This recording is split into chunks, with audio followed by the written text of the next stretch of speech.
공평하신 하나님. 하나님께서는 공평하시네. 요새 우리 사회에서도 공평, 공정, 정의 이 단어가 어느 쪽에서 어떻게 해석하느냐에 따라서 너무나 고무줄 같은 느낌이 좀 듭니다만은 그 세 가지 개념을 가지고 우리가 하나님을 볼 때 하나님께서는 우리를 어떻게 대하시는가? 하나님의 공정, 공평, 정의는 무엇일까? 그런 생각을 해봤을 때 저는 딱 생각나는 하나의 비유 하나가 있어요. 마태복음 20장에 보면은 그 과수원에 가서 일한 품꾼들 얘기가 나오잖아요. 그런데 보면은 일찍부터 주인이 가서 사람들을 데려오는데 새벽 그 6시거든요. 바로 해 뜰 때가 그때 데려와서 일한 친구들.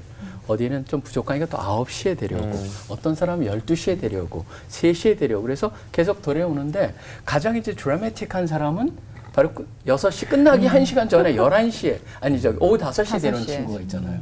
그 일꾼을 했어요.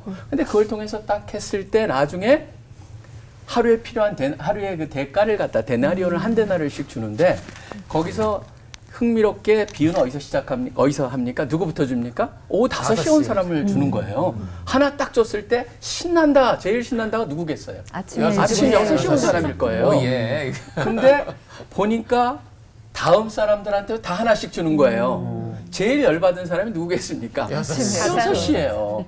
그러면서 거기서 이게 너무 불공평한 거 아니냐. 그랬더니 그때 그 주인이 얘기하는 게 원래 모두가 다 하나씩 받기로 하지 않았느냐. 그리고 내가 그 마음대로 주인으로서 하는데 어떻게 하느냐. 니네가 무슨 불만이냐라고 하는 얘기를 하시거든요. 그래서 제가 그거를 늘 보면서 연결을 해보면서 하나님을 향한 기대는 뭐냐면요. 마치 우리가 누가 되던 간에 사실은 맞거든요. 아침부터 와서 일하는 사람이나 오후 5시에 온 사람이나 다 자기가 받을 만한 것을 다 받는 거다. 그렇기 때문에 저는 하나님을 향해서 항상 기대를 가지고 하나님은 결코 우리를 실망시키지 않으시고 하나님의 공평이란 잣대로 우리 모두를 대하신다. 그래서 항상 하나님을 향해서 너무 하나님 제가 부족해서 어떻게 해요? 라고 하는 그런 겸손한 마음으로 다가가고 그 다음에 또 하나는 자기가 참 잘 살았더라도 하나님 제가 거기에 걸맞는 건 하나님께서 주실 거라고 믿어요 라고 하는 신뢰를 가지고 다가가야 되지 않나 그렇게 생각합니다. 그 목사님 이제 공평에 관한 얘기 하셨는데 이제 12지파들을 이제 아버지가 그 12아들 성격상 다 짐승으로 많이 표현해요. 뭐 유다 사자 같고 아가 나귀 같고. 근데 이제 암사슴 같다라고 한 지파가 납달리 지파입니다.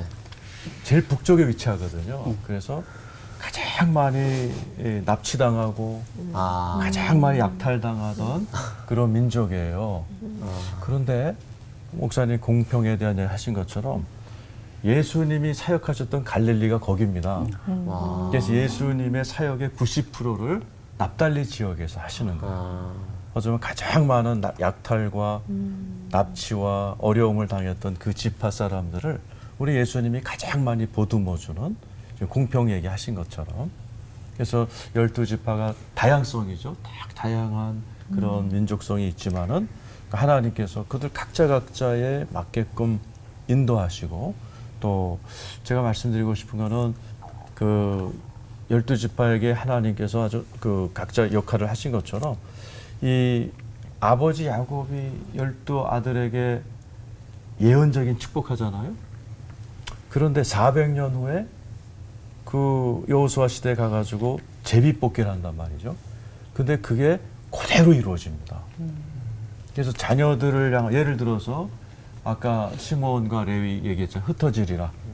이제 시몬은 흩어져서 유다 지파에 그냥 새빵 얻어서 살게 되고 레위 지파는 도피성 전 지역에서 흩어져서 살게 되죠. 스불론은 400년 전에 아버지가 너는 해변가에 살게 될 거야. 근데 400년 있다 스불론에 집이 붙었는데 진짜 해변가에 살게 되는 거죠. 그리고 성경에 보면 갓은 군대에게 추격을 받겠지만 거꾸로 군대를 추격할 것이다. 야곱이 그렇게 축복했는데 진짜 갓 지파에서 굉장한 그 군 장군들이 막 속출하게 되는. 그래서 우리 자녀들이 좀 연약해 보인다 할지라도 부모님들의 축복이 굉장히 중요한 것 같아요. 요한복음 9장에 보면은 날 때부터 소경된 사람 나오잖아요. 남들은 부모 죄 때문이다, 아니 본인 죄 때문이다 그러지만 우리 주님이 아니다. 이 아이를 위해서 하나님이 예비하신 일이 있다 이렇게 얘기한 것처럼 우리의 자녀들을 향해서 포기하지 않고 그러니까 축복하면서 기도해 주는 것이 굉장한 파워가 있다. 그 야곱의 12지파를 향한 아버지의 축복을 보면서 이제 그런 생각도 하게 됩니다.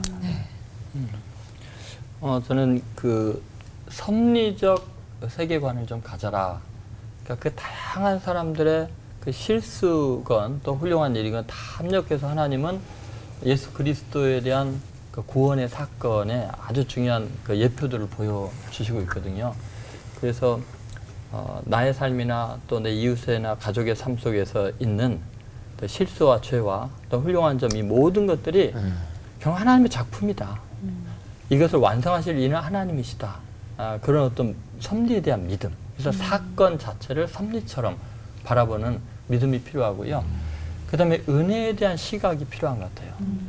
그러니까 아무리 죄 짓고 실수하고 그래도 결국은 하나님의 은혜로 구원받기 때문에 좀 우리도 나와 다른 사람들에 대해서 피차를 바라보면서 저 사람이 죄가 많으니까 하나님의 은혜가 더 넘칠 거야 하는 은혜적인 시각을 좀 바라봐야 되는데 보네포 목사님이 그리스도에는 누구도 직접적인 관계가 불가능하다 그랬거든요. 반드시 그리스도를 통해서만 다른 사람을 봐야 된다. 그렇게 이야기를 해요.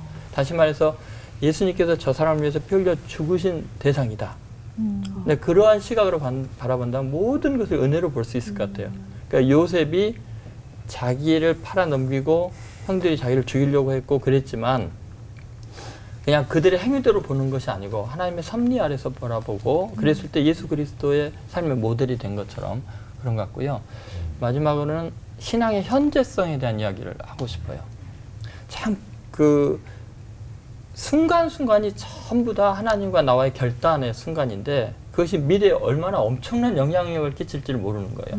그러니까 지금 내가 여기서 결단하고 한마디 한 그것이 내가 메시아의 조상이 되는 유다 같은 경우도 그렇고요.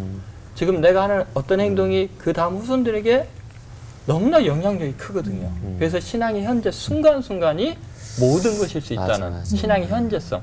예전에 내가 했던 것 말고 지금 최선을 다하는 인생을 살아야 되지 않을까. 야곱의 아들들을 보면서 그런 생각을 하게 되었어요. 네.